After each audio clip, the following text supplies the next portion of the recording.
सभी मैं विवेक एक बार फिर से आप सभी साथियों का आपके अपने परिवार एग्जामपुर में हार्दिक स्वागत करता हूं। हम हैं एग्जामपुर कलम से क्रांति। तो आप सभी साथियों का यूपी होमगार्ड की इस स्पेशल क्लास में स्वागत है, जिसमें हम 100 क्वेश्चंस के माध्यम से रोज रात 9 बजे आपका एक कंप्लीट जो सिलेबस है उसको कराने की कोशिश करते हैं। हर दिन की तरह क्लास आज भी है, तो आप सबके सब पेन कॉपी लेकर बैठना। सीखने के लिए बहुत कुछ है और आपके काम भी बहुत कुछ आएगा। पहला क्वेश्चन आप सभी के सामने, विश्व सांख्यिकी दिवस प्रत्येक 5 साल में एक बार किस तारीख को मनाया जाता है? देखिए, इस विश्व सांख्यिकी दिवस की खास बात क्या है कि प्रत्येक 5 साल में एक बार आता है। मतलब लास्ट जो आया ये 2025 में आया, अब कब आएगा? 2030 में। तो बाकी तो हर साल आते ही, हर साल 5 साल में एक बार। अगर राष्ट्रीय सांख्यिकी दिवस की बात करता, राष्ट्रीय सांख्यिकी दिवस, तो ये 29 जून हो जाता। राष्ट्रीय सांख्यिकी दिवस कब हो जाता? 29 जून। लेकिन आपसे विश्व सांख्यिकी दिवस की बात कर रहा है, यह 20 अक्टूबर आपका बिल्कुल सही है। तो फिर से सुन लीजिए, विश्व सांख्यिकी दिवस प्रत्येक 5 साल में 20 अक्टूबर को, जबकि राष्ट्रीय सांख्यिकी दिवस यह 29 जून को मनाया जाता है। संयुक्त राष्ट्र द्वारा अंतरराष्ट्रीय मातृभाषा दिवस यह प्रत्येक वर्ष कब मनाया जाता है? इंटरनेशनल मदर टंग भी कह सकते हो, अंतरराष्ट्रीय मातृभाषा दिवस भी कह सकते हो, अंतरराष्ट्रीय मातृभाषा दिवस भी कह सकते हो।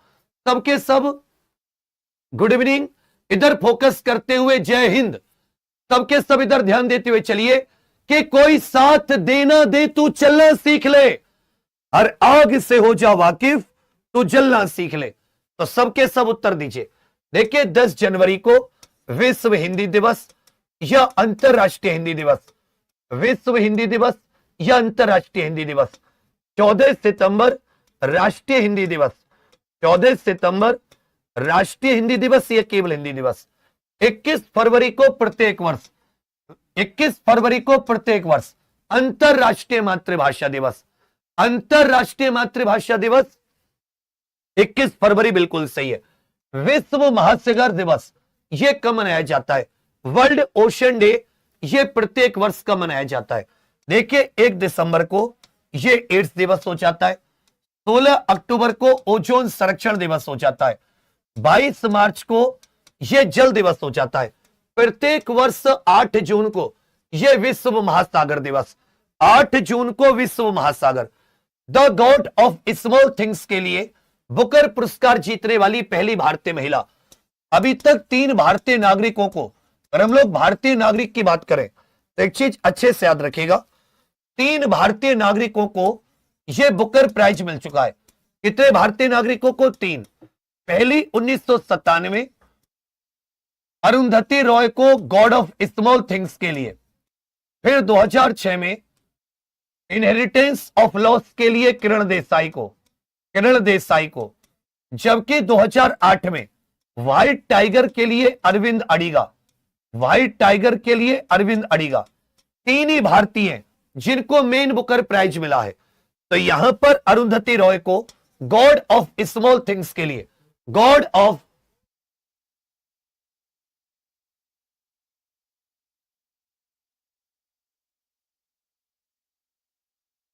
तो याद रखिएगा, गॉड ऑफ स्मॉल थिंग्स के लिए यह पहला किसे मिला? अरुंधति रॉय को मिला है। The accidental prime minister, the accidental prime minister, यह किताब किसकी है? जो डॉक्टर मनमोहन सिंह पर आधारित है। द एक्सीडेंटल प्राइम मिनिस्टर, यह किसकी किताब है? देखिए, पैराडॉक्सिकल प्रधानमंत्री पूछता, पैराडॉक्सिकल प्रधानमंत्री, पैराडॉक्सिकल प्रधानमंत्री, तो यह शशि थरूर की किताब होती, पैराडॉक्सिकल प्रधानमंत्री। लेकिन एक्सीडेंटल पीएम पूछा है, यह संजय बारू की किताब है। एक्सीडेंटल पीएम पूछा, यह संजय बारू की किताब है। यदि आपसे एक्सीडेंटल पीएम पूछा है, एक्सीडेंटल पीएम, तो यहां पर ध्यान दीजिएगा संजय बारू। यदि आपसे पैराडॉक्सिकल पीएम पूछता, Shashi Tharoor. The wealth of Nations, यह किसकी किताब है? द वेल्थ ऑफ नेशंस, यह सती किसकी किताब है? The wealth of Nations. एक बार सबके सब अपने व्हाट्सएप पर इस क्लास के लिंक को लगाइए। एक बार जितने साथी यूपी होमगार्ड के इस क्लास को देख रहे हैं और जो ये रिकॉर्डर लिख रहा है, तुझे यूपी होमगार्ड बाद में बनाऊंगा, पहले तुझे जूती होमगार्ड बना दूंगा। यूपी होमगार्ड तो तू बाद में बनेगा, विभाग का बुरा, विभाग का सत्यानाश तो तू बाद में करेगा, पहले तेरी चांद का मैं जूती होमगार्ड बना दूंगा। बता, अरे बफरिंग कहां से? तुम्हारे दिमाग में बफरिंग हुई पड़ी है, क्लास इतनी मजबूती से चल रही है। सब के सब रिफ्रेश कर लीजिए जिसने रिफ्रेश नहीं किया है, कि राहें जहां तक जाएंगी राहगीर वहां तक जाएगा। ये दरिया से क्यों पूछ रहे ये नीर कहां तक जाएगा? अरे खींच धनु की डोर, निशाना साधो अपनी मंजिल का, बाकी बाद में देखेंगे ये तीर कहां तक जाएगा। याद रखिएगा, वेल्थ ऑफ नेशंस किताब ये एडम स्मिथ ने लिखी, वेल्थ ऑफ नेशंस, जबकि अमर्त्य सेन की है idea of justice. Amartya Sen ये पहले भारतीय अर्थशास्त्री जिन्हें नोबेल प्राइज मिला, इनकी किताब है आइडिया ऑफ जस्टिस। इनकी किताब नाम क्या है? Idea of justice. अस्ताना किस मध्य एशियाई देश की राजधानी है? अस्ताना किसकी राजधानी है? ये मध्य एशिया के देश और उनकी राजधानी जरूर पूछता है। मध्य एशिया के देश और उनकी राजधानी जरूर पूछता है, फोकस करके चलो। और फिर से आप सभी साथियों से कहूंगा, इस क्लास के लिंक को एक बार लगाओ तो सही अपने व्हाट्सएप पर। दिल से आशीर्वाद पाओगे जितने भी आप लोग यूपी होमगार्ड के लिए मेहनत कर रहे हो, मेरे आप पूरा पुण्य हो गए भैया। उज्बेकिस्तान की राजधानी हो जाती है ताशकंद, उज्बेकिस्तान की ताशकंद। किर्गिस्तान करके एक देश हो जाता है, कौन सा भैया? किर्गिस्तान। किर्गिस्तान की हो जाती है आपकी, एक किर्गिस्तान है, कजाकिस्तान है, एक तजाकिस्तान है। तो किर्गिस्तान की हो जाती है बिश्केक, किर्गिस्तान की क्या हो जाती है? बिश्केक।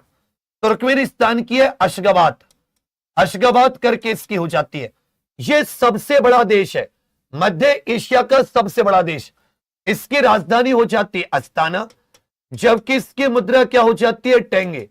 इनमें एक और देश है जिसको तजाकिस्तान कह देते हैं, जिसको तजाकिस्तान। दुशानबे इसकी राजधानी हो जाती है, तजाकिस्तान के दुशानबे, तजाकिस्तान के दुशानबे, कजाकिस्तान के अस्ताना, उज्बेकिस्तान की ताशकंद, किर्गिस्तान की बिश्केक, तुर्कमेनिस्तान की अशगाबाद। तो कजाकिस्तान की राजधानी अस्ताना, मुद्रा क्या हो जाती है? टेंगे। किस यूरोपीय देश की मुद्रा यूरो नहीं है? इनमें से एक देश है जो यूरोपियन कॉन्टिनेंट, यूरोपियन महाद्वीप में तो स्थित है, लेकिन इसकी मुद्रा यूरो नहीं है, इसकी मुद्रा यूरो नहीं है, इसकी मुद्रा यूरो नहीं है। कहोगे देखिए भैया, इटली, जर्मनी, फ्रांस, लगभग 21 देश ऐसे जिनकी यूरो मुद्रा है। कितने? 21। हाल ही में नया देश कौन सा बना है? यूरो मुद्रा को अपनाने वाला नया देश बुल्गारिया बना है।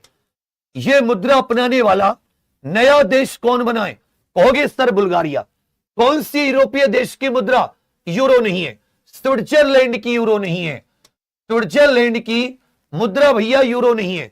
जर्मनी, फ्रांस, इटली तीनों की है। इनमें से मिस्र की राजधानी, हिंदी में मिस्र कहते, अंग्रेजी में इजिप्ट कहते, हिंदी में मिस्र कहते, अंग्रेजी में इजिप्ट कह देते हैं।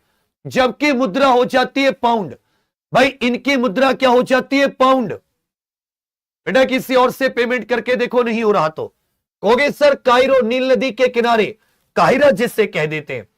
भारत का पहला सोशल मीडिया सुपर ऐप कौन सा? इनमें से सोशल मीडिया सुपर ऐप कौन सा है? व्हाट्सएप तो भैया अमेरिका का है, साल 2009 में बना। ये सुपर ऐप नहीं है, ये माइक्रो ब्लॉगिंग है। ये कैसा भैया? ये माइक्रो ब्लॉगिंग है। शेयर चैट ये भी एक प्रकार का भैया, ये इंस्टेंट वीडियो या फोटो शेयर करने का है। ये जो एलिमेंट्स करके, कौन सा? एलिमेंट्स, ये पहला सोशल मीडिया भारत का सुपर ऐप है। पूछे विश्व आर्थिक मंच की वार्षिक बैठक दावोस 2025 की थीम, अभी 2026।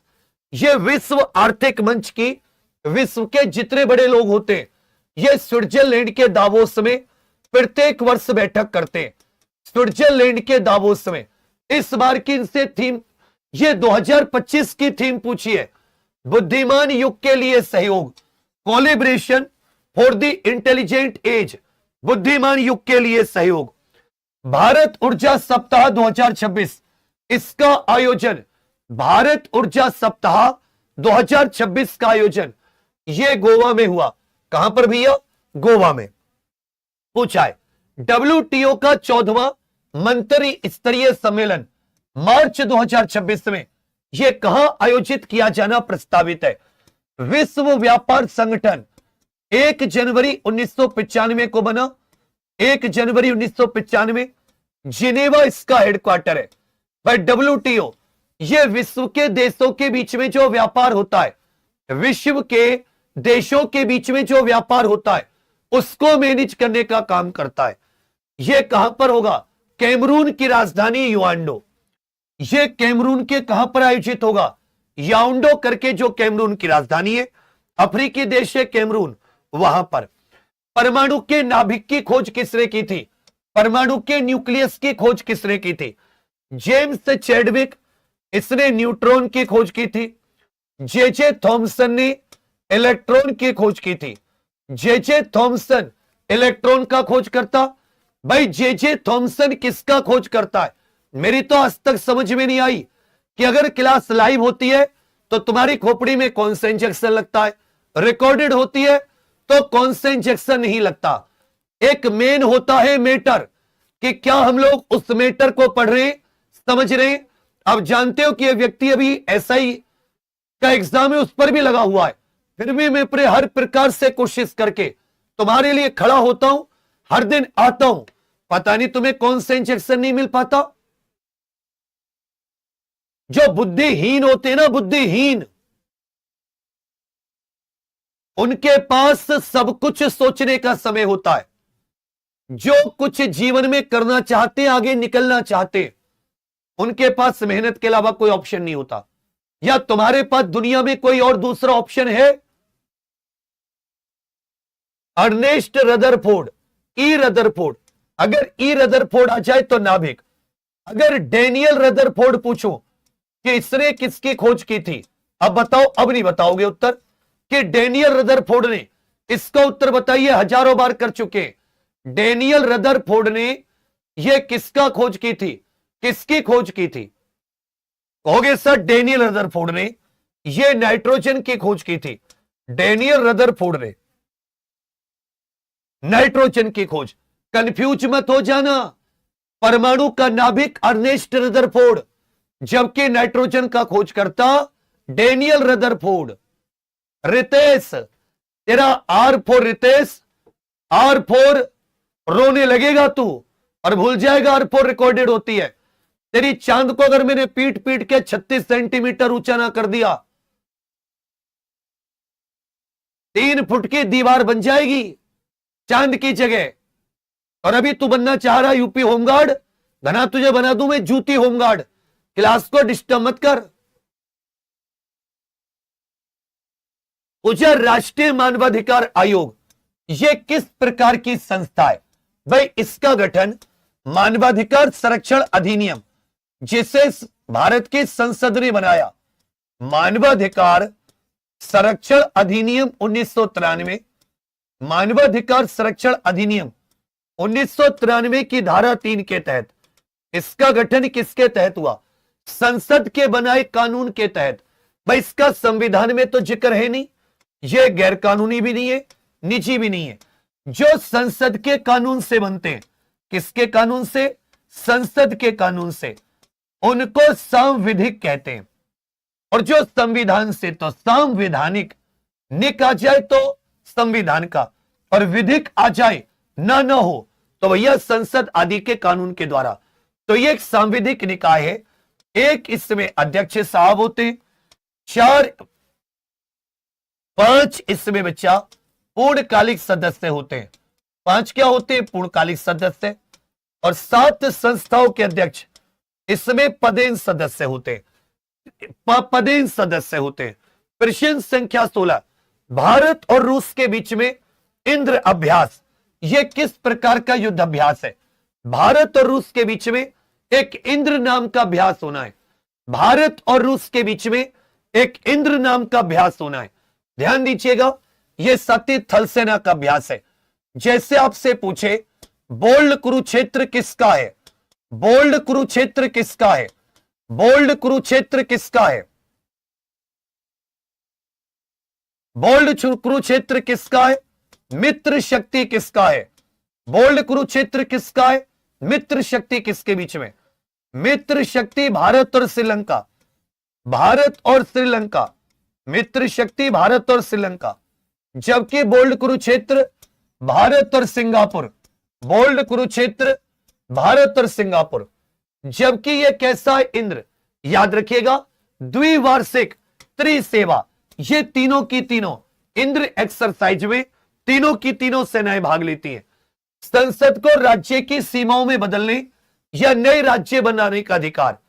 किस अनुच्छेद के तहत संसद नए राज्य बना सकती है, पुराने राज्यों की सीमाओं में परिवर्तन कर सकती है, पुराने राज्यों की सीमाओं में सरकार परिवर्तन कर सकती है। भारत राज्यों का संघ, इसमें साथ ही नए एरिया, नए क्षेत्रों को शामिल करना, जो मौजूदा राज्य हैं उनके क्षेत्र सीमा आदि में परिवर्तन करना, नाम बदलना, यह अनुच्छेद 3। संसद। कौन सी समिति पंचायत राज संस्थान से संबंधित नहीं है, इनमें से कौन सी एक कमेटी है जो पंचायती राज संस्थान से संबंधित नहीं है। अब सभी जानते हैं 73वें संविधान संशोधन 1992 के द्वारा जो 24 अप्रैल 1993 से लागू हुआ, पंचायतों को संवैधानिक दर्जा दिया गया। संविधान में भाग 9 जबकि एक साथी अनुसूची 11 जोड़ी गई, जिसमें 29 विषय हैं। राष्ट्रीय पंचायती राज दिवस 24 अप्रैल, बलवंत राय मेहता समिति त्रिस्तरीय पंचायती राज की सिफारिश, अशोक मेहता द्विस्तरीय, VK RB Rao, LMV Singhvi, यह भी सत्य 1986 जिसने पंचायतों को संवैधानिक दर्जा।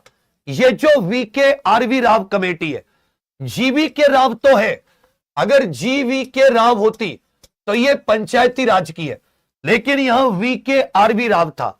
जीवीआर होती तो अलग बात था, जीवी के आर राव। 18 का उत्तर सी। 42वें संविधान संशोधन द्वारा प्रस्तावना में कौन से 3 नए शब्द जोड़े गए।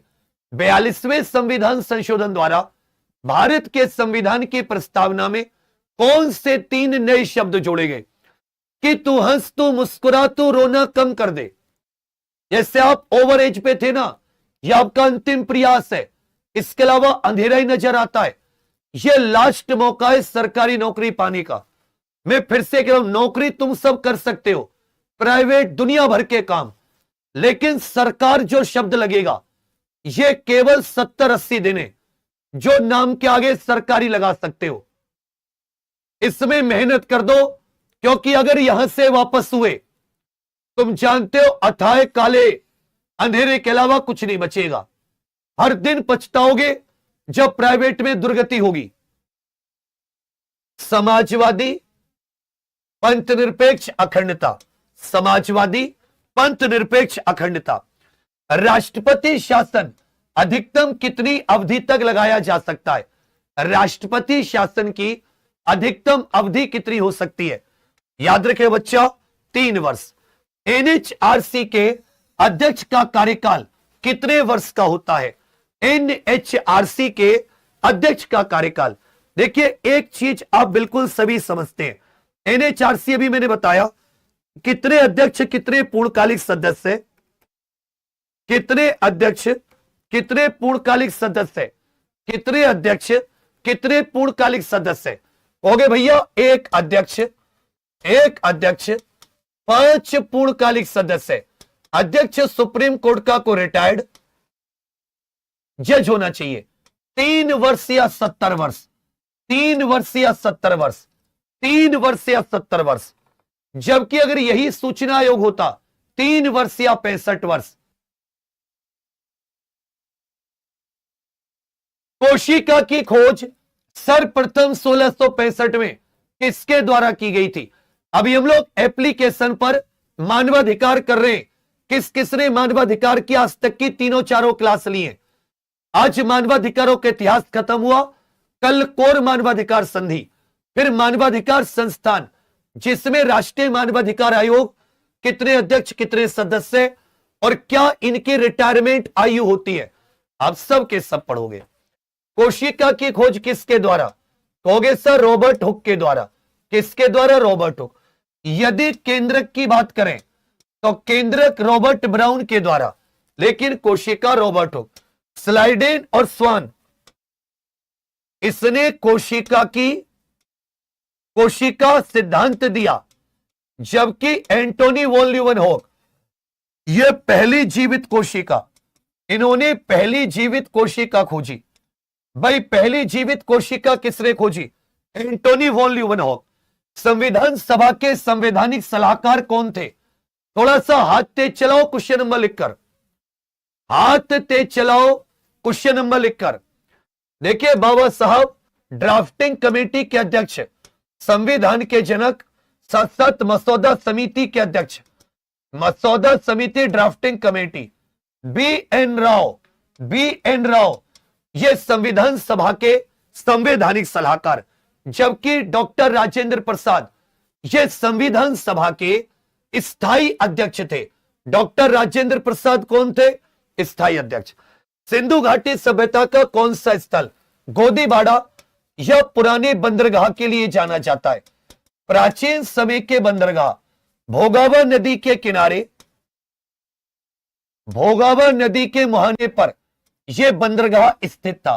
तो पुराने गोदीबाड़ा एक साथी डॉक यार्ड, जहां पर छोटी मोटी नाव उतरती थी, सामान उतारा चढ़ाया जाता था। मोहनजोदड़ो रोड से महान स्नानागार के साक्ष्य मिले, नर्तकी की मूर्ति, यह गुजरात का लोथल है।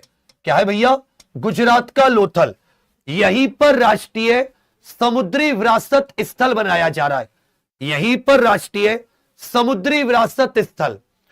त्रिपिटक किस धर्म का पवित्र ग्रंथ है, त्रिपिटक, इसमें तीन आ जाते हैं। एक आ जाता है भगवान गौतम बुद्ध जी के उपदेश सुत्त पिटक, विनय पिटक जिसमें बौद्ध भिक्षुओं के आचार विचार के नियम, और तीसरा हो जाता है बौद्ध धर्म दर्शन, अभिधम्म पिटक। त्रिपिटक का अर्थ होता है तीन टोकरी, यह बौद्ध धर्म से संबंधित पवित्र ग्रंथ है, बौद्ध धर्म से। अभी कितने आप में से ऐसे जो एग्जाम पर ऑफिशियल एप्लीकेशन पर 9 फरवरी सोमवार से जो कंप्लीट टॉपिक वाइज रिवीजन शुरू कर रहे हैं, और केवल 1 रुपए में, ये टॉपिक वाइज रिवीजन कितने में, केवल और केवल 1 रुपए में। जो भी नहीं जुड़े सबके सब साथी तुरंत एग्जाम पर ऑफिशियल एप्लीकेशन पर जाकर ज्वाइन कर लो। और जिसने फ्लिपकार्ट से कैश ऑन डिलीवरी ये प्रैक्टिस बुक नहीं मंगाई है, ये मात्र 149 रुपए में 6000 प्लस क्वेश्चन है, सारे के सारे टॉपिक वाइज। जब कोई चीज हाथ में रहती है तो उसे अंडरलाइन करते हुए बहुत पढ़ने में आसानी होती है। ये होमगार्ड में बहुत मदद करेगी, कम से कम 40-50 क्वेश्चंस में। तो अब इस क्लास के बाद में जाके ही फ्लिपकार्ट से ऑर्डर कर देना। भारतीय संविधान का कौन सा अनुच्छेद जीवन के अधिकार से, इनमें से कौन सा जीवन का अधिकार, भाई अनुच्छेद 14 विधि का समान संरक्षण, विधि का समान संरक्षण। 19 में अभिव्यक्ति आदि की ये 5-6 प्रकार की स्वतंत्रता। 17 में अस्पृश्यता का अंत। अनुच्छेद 21 जीवन और व्यक्तिगत स्वतंत्रता। ध्वनि की तीव्रता किस पर निर्भर करती है, ध्वनि कितनी तेज होगी कितनी स्लो, ये इनमें से किस पर निर्भर करती है, ये आयाम पर निर्भर करती है। ध्वनि की तीव्रता किस पर निर्भर करती है, ये आयाम पर निर्भर करती है। जबकि ध्वनि की पिच जो होती है ये फ्रीक्वेंसी पर निर्भर करती है। पूछा विक्रमशिला विश्वविद्यालय की स्थापना ये किस पाल वंश के शासक ने, ये बिहार के भागलपुर में पड़ता है। जबकि बख्तियार खिलजी ने नालंदा और विक्रमशिला दोनों विश्वविद्यालयों को जलाया था। स्थापना की बात है धर्मपाल के द्वारा। विक्रमशिला विश्वविद्यालय धर्मपाल। इलाहाबाद स्तंभ शिलालेख जिसको प्रयाग प्रशस्ति भी कहते हैं, यह किस राजा से संबंधित, संस्कृत भाषा में कवि हरिसेन के द्वारा यह समुद्रगुप्त से संबंधित है। भारत में बाल श्रम निषेध अधिनियम कब आया और कौन सा अनुच्छेद 14 वर्ष से कम आयु के बालकों के जो हानिकारक उद्योग हैं उनमें काम करने पर प्रतिबंध लगाता है कि 14 वर्ष से कम आयु के बालक हानिकारक उद्योग में काम नहीं कर सकते। अनुच्छेद 24 1986 में, याद रखेगा, बाल श्रम निषेध, जबकि प्रत्येक वर्ष 12 जून को बाल श्रम निषेध दिवस मनाया जाता है। 12 जून बाल श्रम निषेध दिवस। सापेक्षता का सिद्धांत किसने दिया? परंतु इन्हें फिजिक्स में जो नोबेल मिला है वो फोटो इलेक्ट्रिक प्रभाव के लिए मिला। इन्हें नोबेल किस प्रभाव के लिए मिला है? नोबेल इन्हें फोटो इलेक्ट्रिक प्रभाव के लिए। सन 1921 में इस वैज्ञानिक को नोबेल प्राइज भी मिला है फिजिक्स का, लेकिन फोटो इलेक्ट्रिक इफेक्ट के लिए। इन्होंने थ्योरी ऑफ रिलेटिविटी भी दी है, अल्बर्ट आइंस्टीन। सिरके में कौन सा अम्ल पाया जाता है? इनमें से बच्चा सिरका में। एक बार अब मेरे जितने छोटे भाई बहन दिल से मानते हैं, इस क्लास के लिंक को अपने व्हाट्सएप पे लगाकर 6200 चलने बाबू, इसे 7000 क्रॉस कर दीजिए।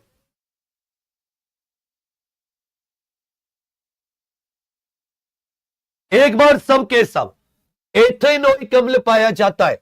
इसको बच्चा एथेनोइक अम्ल भी कह देते हैं, इसे सिरका का अम्ल भी कह देते हैं। ऑक्जेलिक टमाटर और पालक में पाया जाता है। टमाटर और पालक में। साइट्रिक अम्ल खट्टे फलों में पाया जाता है। मीथेनोइक चींटी के डंक में। चींटी के डंक में मीथेनोइक या फॉर्मिक अम्ल भी कह देते हैं, इसे फॉर्मिक अम्ल भी कह देते हैं। सिरका में इथेनोइक होता है, CH3COOH, CH3COOH, इथेनोइक अम्ल सिरके में। जबकि मीथेनोइक किस में होता है? ये मीथेन, अरे यहां पर वैज्ञानिक नाम दे रखा है, यहां पर अम्ल का वैज्ञानिक नाम दे रखा है, यहां पर वैज्ञानिक नाम दे रखा है। समझिए मेरी बात। सिरका में साइट्रिक, तो तेरी खोपड़ी में फिर तो बारूद पाया जाता होगा। अगर सिरके में साइट्रिक सैसे सिरका सैसे साइट्रिक, तो वैसे तेरी बुद्धि में वैसे बारूद भर दूं। अरे ये बता, तूने आज क्या खाया है? ये कौन सी ऐसी चीज है जो मतलब दूर से नशा दे देती है? अंतरराष्ट्रीय उत्तर दक्षिण परिवहन गलियारा, सती international south north south transport corridor, Bharat और रूस के अलावा इसमें तीसरा संस्थापक देश, भारत और रूस के अलावा इसमें ईरान। पूछा 2011 की जनगणना के अनुसार कितने प्रतिशत जनसंख्या शहरों में रहती है? सबसे ज्यादा प्रतिशत में गोवा और कुल जनसंख्या महाराष्ट्र में। भाई प्रतिशत में सबसे ज्यादा गोवा और कुल जनसंख्या महाराष्ट्र में 31.16, जबकि 68.84, जिसको 68.9 या लगभग 69% कह देते हैं। यह ग्रामीण क्षेत्रों में सबसे ज्यादा प्रतिशत में ग्रामीण जनसंख्या हिमाचल प्रदेश में, और कुल जनसंख्या के मामले में अपने उत्तर प्रदेश में। आईपीएफ का पूरा नाम बताइए, आईपीएफ का पूरा नाम। हाल ही में स्पेन, इसमें साथी नया इंडो पैसिफिक, स्पेन नया देश शामिल हुआ है। स्पेन नया सदस्य देश Indo Pacific economic forum, Indo Pacific IPEF, Indo Pacific economic forum इसको कह देते हैं। इंडो पैसिफिक, इसमें नया देश कौन सा शामिल हुआ है? इसमें भैया नया देश कौन सा शामिल हुआ है? इसमें नया देश इंडो पैसिफिक इकोनॉमिक फोरम भी इसको कह देते हैं। इंडो पैसिफिक इकोनॉमिक फोरम भी, या Indo Pacific economic framework for prosperity, Indo Pacific economic framework for prosperity, Indo Pacific economic framework for prosperity. ये सी वाला सही है। स्मार्ट सिटी मिशन, देश में 100 स्मार्ट शहर बनने थे, जहां अगर तुमने भैया हेलीकॉप्टर उड़ रहे होते और ड्रोन चल रहे होते, जहां पर आदमी पैरों पे नहीं चल रहा होता, उड़न तस्तरी पर चल रहा होता, यह हमारी सरकार ने सोचा। लेकिन जब इन शहरों में एंट्री करोगे तो बदबू के मारे नाक तुम्हारी रूंध जाएगी। शहरों में जाम की हालत, सुबह में चलोगे घर शाम में पहुंचोगे। स्मार्ट सिटी की जगह भगवान जाने देश में क्या हो रहा है। कोई कुछ कहे तो भैया फिर उस पर डीडी पता नहीं क्या क्या, पर बहुत ही मुश्किल हालात है 2015 में। 2015 बहुत बढ़िया हमारा देश चल रहा है, रोज दिन दूनी रात चौगनी तरक्की कर रहा है। चांद पर पहुंच जाएंगे हम कुछ दिनों बाद, उसके बाद में मंगल ग्रह पर। कौन कह रहा है देश तरक्की नहीं कर रहा? नहीं, कौन बुराई कर रहा है? भाई तुम्हें जीना नहीं है क्या देश में?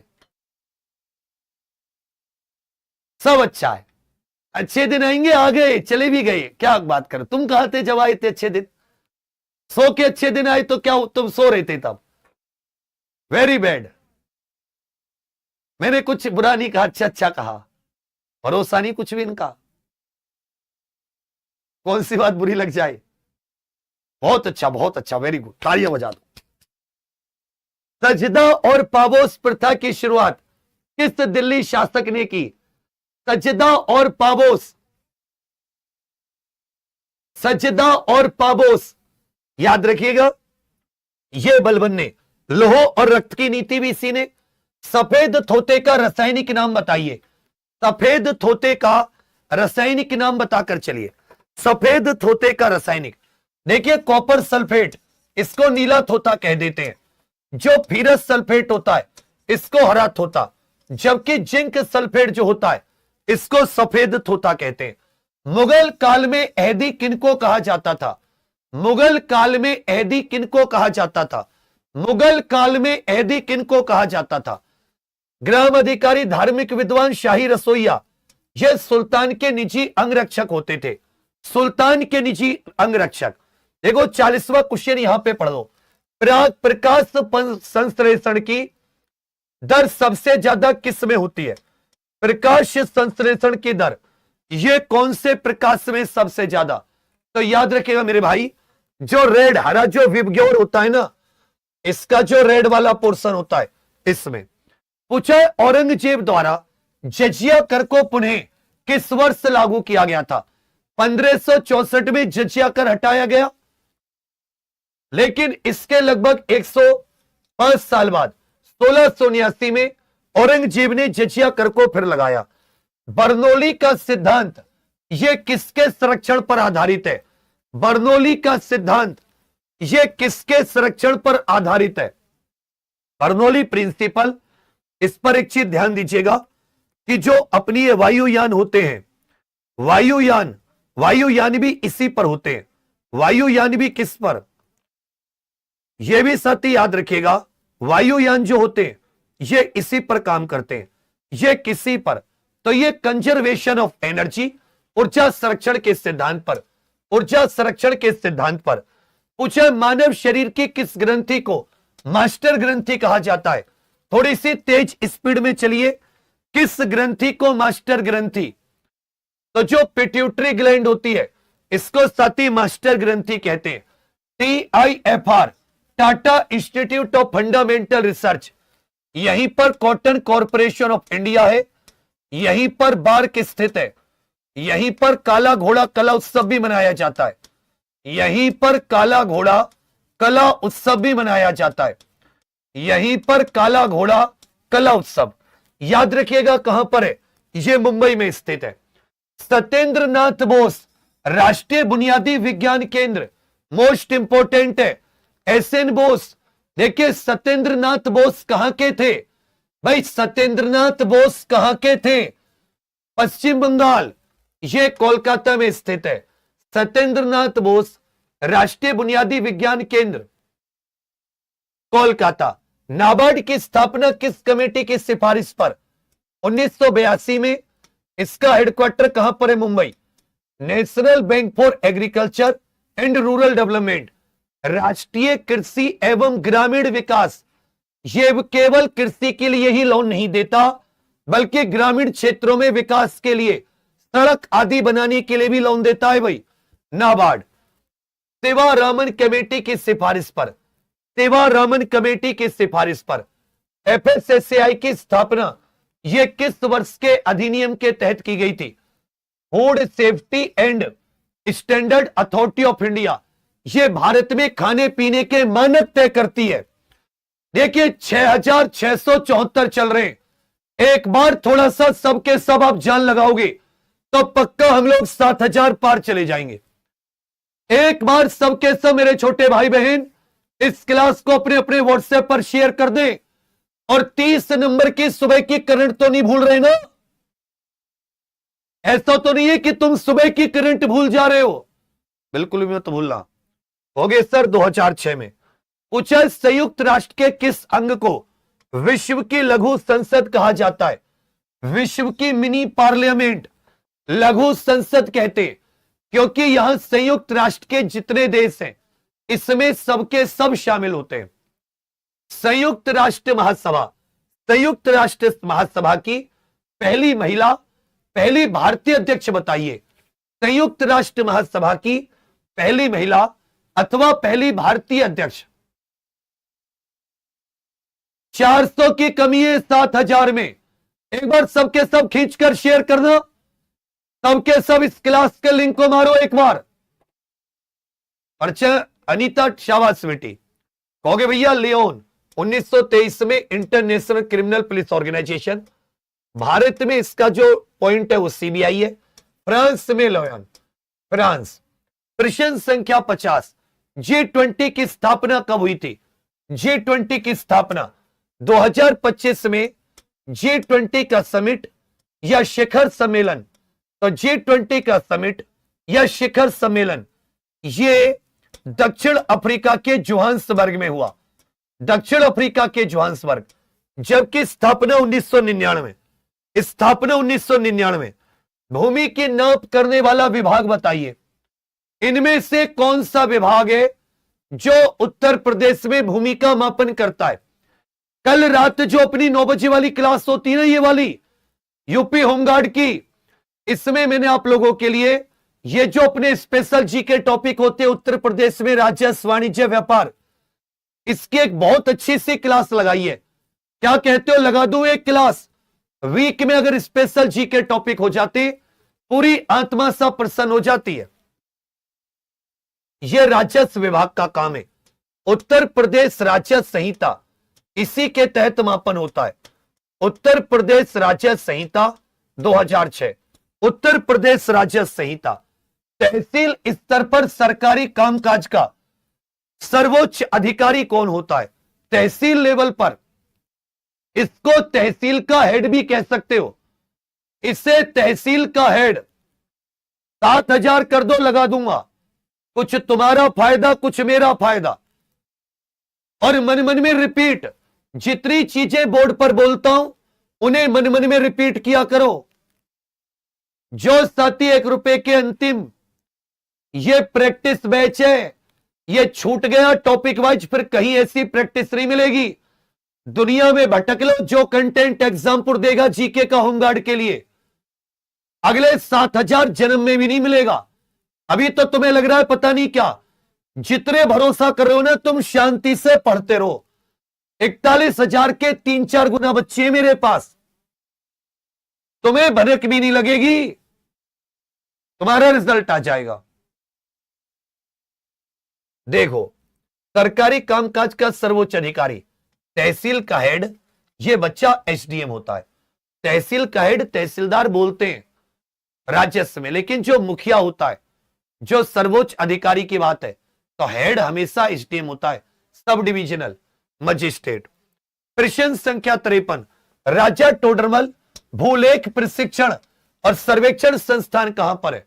भूलेख प्रशिक्षण और सर्वेक्षण संस्थान कहां पर स्थित है? राजा टोडरमल के नाम पर। यह उत्तर प्रदेश के हरदोई में। उत्तर प्रदेश, उत्तर प्रदेश में कितने पुलिस जोन है? थोड़ा सा और तेजी से उत्तर दीजिए। देखिए 18 रेंज, 8 पुलिस जोन, 18 रेंज। पहला पुलिस संग्रहालय यह कहां पर है भाई? पहला पुलिस संग्रहालय, पहला पुलिस म्यूजियम यह उत्तर प्रदेश के गाजियाबाद में। पुलिस कमिश्नरेट प्रणाली यह सबसे पहले किन शहरों में, 2020 में सबसे पहले किन शहरों में आई? पुलिस कमिश्नरेट प्रणाली सबसे पहले किन शहरों में आई? अभी 7 शहरों में हो गए भैया। सबसे पहले लखनऊ और गौतम बुद्ध नगर। लोकायुक्त का कार्यकाल कितने साल का है? उत्तर प्रदेश में लोकायुक्त का कार्यकाल, पहले बच्चा 8 साल हुआ करता था, फिर इसमें संशोधन हो गया पिछले साल, अब मात्र 5 वर्ष है। ब्लॉक स्तर पर विकास योजनाओं को लागू करने की जिम्मेदारी किसकी है? और उत्तर प्रदेश में कितने विकास खंड हैं? उत्तर प्रदेश को कितने डेवलपमेंट ब्लॉक में बांटा गया है? कितने विकास खंडों में? 8 वर्ष पहले होता था, अब 5 वर्ष है, अब 5 वर्ष है।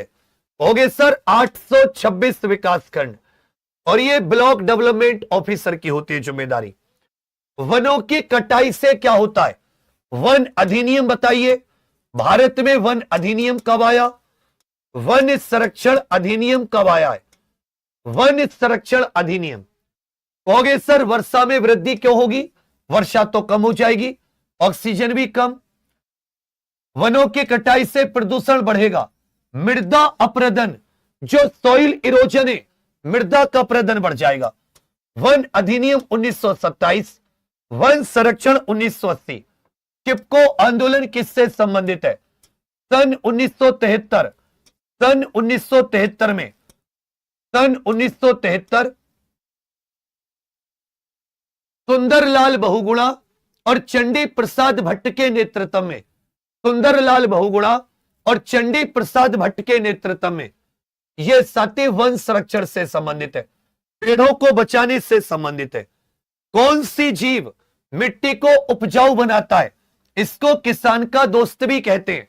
इनमें से कौन सा जीव? क्योंकि ये मिट्टी के अंदर घर बनाता है, तो ये साथी मिट्टी के अंदर वायु पास हो जाती है, पेड़ों की जड़ों को वायु मिल जाती है। केचुआ अर्थवॉर्म। भारत का क्षेत्रफल विश्व के कुल भौगोलिक क्षेत्रफल का कितना % है? और भारत में पानी का प्रतिशत बताइए, भारत में पानी का प्रतिशत बताइए कितना? भारत में कितना प्रतिशत पानी है? भारत में कितना प्रतिशत पानी? हो गए भैया, देखिए 2.4% क्षेत्रफल, 7वीं रैंक है, जब पानी मात्र 4% है। प्राइमरी सेक्टर, इनमें से साथी अर्थव्यवस्था के प्राथमिक क्षेत्र में क्या शामिल है? इनमें से कौन सा अर्थव्यवस्था का प्राथमिक क्षेत्र है?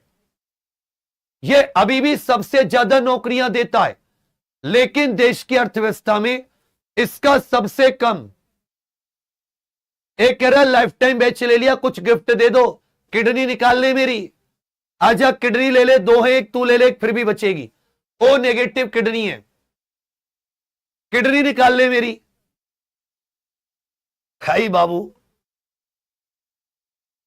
बैंकिंग, कहोगे सर सेवा क्षेत्र, सेवा क्षेत्र, कृषि और कृषि से संबंधित, विनिर्माण यह द्वितीयक या माध्यमिक क्षेत्र, सेकेंडरी। परिवहन यह भी सेवा अथवा तृतीयक क्षेत्र, सेवा अथवा तृतीयक। बैंक में रेपो रेट का अर्थ क्या होता है? बैंकिंग के क्षेत्र में रेपो रेट का अर्थ क्या होता है? बैंकिंग के क्षेत्र में बता रहे बच्चा, रेपो रेट क्या होता है? अरे जिस रेट पर आरबीआई बैंकों को लोन देता है, कम समय के लिए आरबीआई जिस रेट पर लोन देता है उसे रेपो रेट कहते हैं। अर्थशास्त्र का जनक किसको कहा जाता है? अर्थशास्त्र का पापा, फादर ऑफ अर्थशास्त्र। कहोगे भैया, ये एडम स्मिथ को कहा जाता है। भारत में जीडीपी गणना का आधार क्या है? अभी साथी अगले साल से जीडीपी बेस ईयर बदल जाएगी, जीडीपी के लिए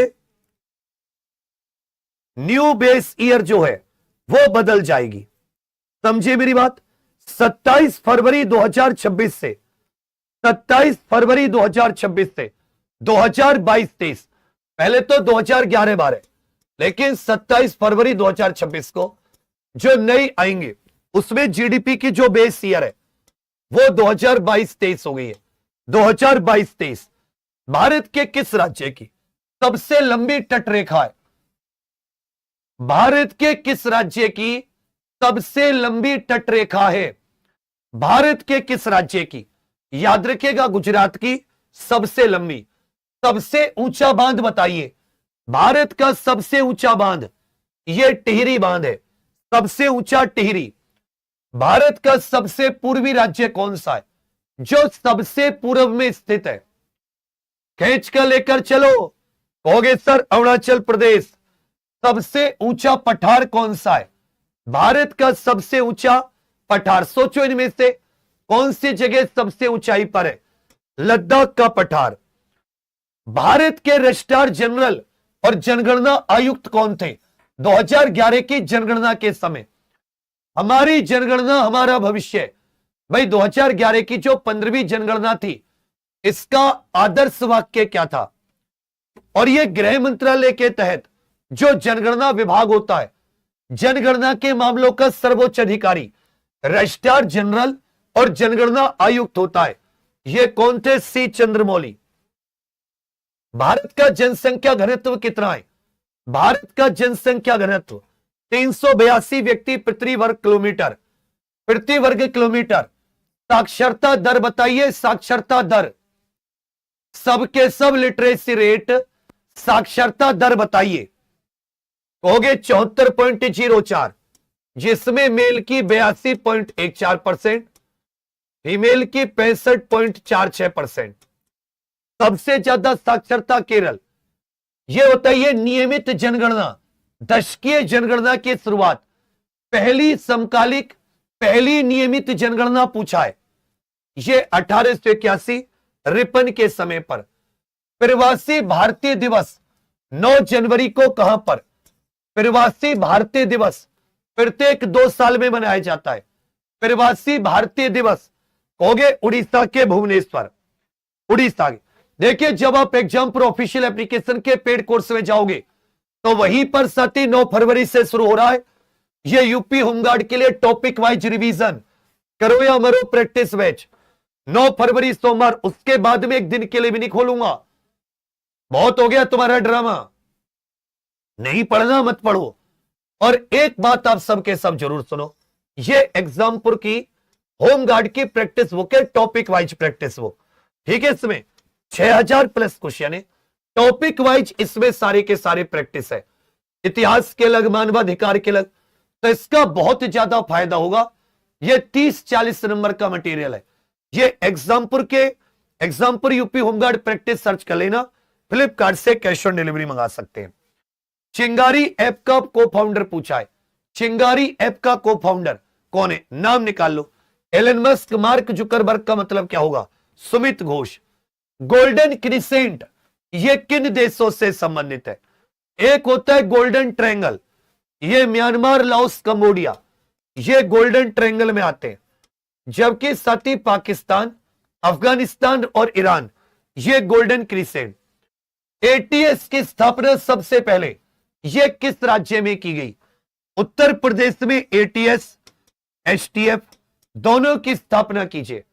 यूपी में एटीएस, एचटीएफ।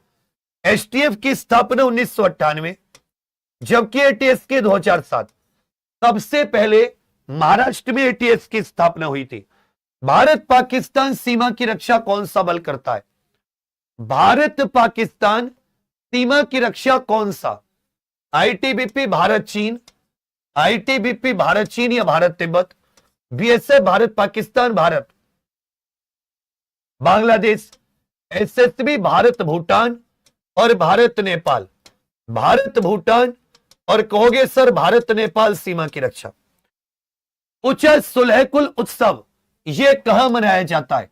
यहीं पर बटेश्वर मेला, यहीं पर बच्चा कैलाश मेला, बटेश्वर मेला, कैलाश मेला। यह आगरा में सुलह-ए-कुल, आगरा में सुलह-ए-कुल। उत्तर प्रदेश के किस जिले में सबसे अधिक मेले लगते हैं? उत्तर प्रदेश के किस जिले में? मथुरा में सबसे अधिक मेले, सबसे कम बारिश भी होती है। शाकुंभरी देवी मेला, शाकुंभरी देवी मेला देखिए मेरठ में नौचंदी, शाकुंभरी देवी सहारनपुर। ध्रुपद मेला कहां पर लगता है? संकट मोचन संगीत समारोह, ये भैया वाराणसी में। भारत का कौन सा राज्य तीन ओर से बांग्लादेश से घिरा है? भारत का कौन सा राज्य तीन ओर से बांग्लादेश से घिरा है? सबके सब उत्तर दीजिए। कहोगे सर त्रिपुरा, उत्तर दक्षिण पश्चिम। नक्सलवाद की शुरुआत 1967 के आसपास पश्चिम बंगाल के किस गांव से? यह दार्जिलिंग में स्थित है नक्सलवाड़ी गांव। लखनऊ घराने के, लखनऊ कथक घराने का संस्थापक, लखनऊ कथक घराने का संस्थापक ईश्वरी प्रसाद। संगीत का आगरा घराना, यह किस मुगल सम्राट के समय प्रमुख था? किस मुगल सम्राट? यह अकबर के समय पर। परिक्रमा मेला, यह भैया कहां पर लगता है? जिसको 88,000 ऋषियों की तपोभूमि भी कहते हैं, यह याद रखिएगा। नेमिषारण्य तीर्थ सीतापुर। वखान गलियारा भारत और किस देश के बीच स्थित है? वखान गलियारा, यह अच्छे से याद रखिएगा, अफगानिस्तान और भारत। हालांकि वैसे यह पाकिस्तान और अफगानिस्तान, क्योंकि भारत का बहुत सारा हिस्सा यह पाकिस्तान ने कब्जा रखा है। पूछा है आयोजित अभ्यास अग्नि परीक्षा किस राज्य में? अग्नि परीक्षा नाम से यह अपने युद्ध की तैयारी को जांचने के लिए अरुणाचल प्रदेश में, ऐसे अग्नि ऐसे अरुणाचल प्रदेश। माउंट एकनगुआ, यह किस महाद्वीप की सबसे ऊंची चोटी है? माउंट एकनगुआ एशिया की, पूरे विश्व की एवरेस्ट, यूरोप की एल्ब्रुस, अफ्रीका की हो जाती है किलिमंजारो, दक्षिण अमेरिका की माउंट एकनगुआ। भारत का अपना माइक्रो ब्लॉगिंग ऐप, छोटे छोटे रियल टाइम अपडेट, भारत की अपनी स्वयं की माइक्रो ब्लॉगिंग ऐप, यह कू थी, बंद हो गई अब। भारत का वीडियो कॉन्फ्रेंसिंग ऐप, भारत का वीडियो कॉन्फ्रेंसिंग खुद का। से नमस्ते। आगा खान कप किससे संबंधित है? ये जितने भी साथी पुराने कप है, आगा खान, इससे मतलब बड़े बड़े राजा महाराजाओं के नाम, ये सब हॉकी से संबंधित है। फुटबॉल संतोष ट्रॉफी, बैडमिंटन कौबेर कप, सुधीरमन कप। पूछा ईडन गार्डन, यह क्रिकेट स्टेडियम कहां पर है? ईडन गार्डन यह कोलकाता में। Green Park Kanpur. Golden boot पुरस्कार, इनमें से कौन सा खेल बूट से खेला जाता है? कहोगे सर फुटबॉल का है। जबकि इनायत खान, यह किस घराने से हैं? यह रामपुर सहसवान घराना, इनायत खान। पूछा भैया दलाई लामा को हाल ही में 68वें ग्रेमी पुरस्कारों में ग्रेमी अवार्ड किस कैटेगरी में मिला? इसमें याद रखिएगा स्पोकन, स्पोकन वर्ड एल्बम की कैटेगरी में। बांग्लादेश का राष्ट्रीय पशु, बांग्लादेश का राष्ट्रीय पशु royal Bengal tiger, royal Bengal tiger. सर्वाधिक साक्षरता वाला केंद्र शासित प्रदेश कौन सा है? 2011 की जनगणना के अनुसार सर्वाधिक साक्षरता वाला यह केंद्र शासित, सर्वाधिक साक्षरता वाला यह केंद्र शासित कौन सा है?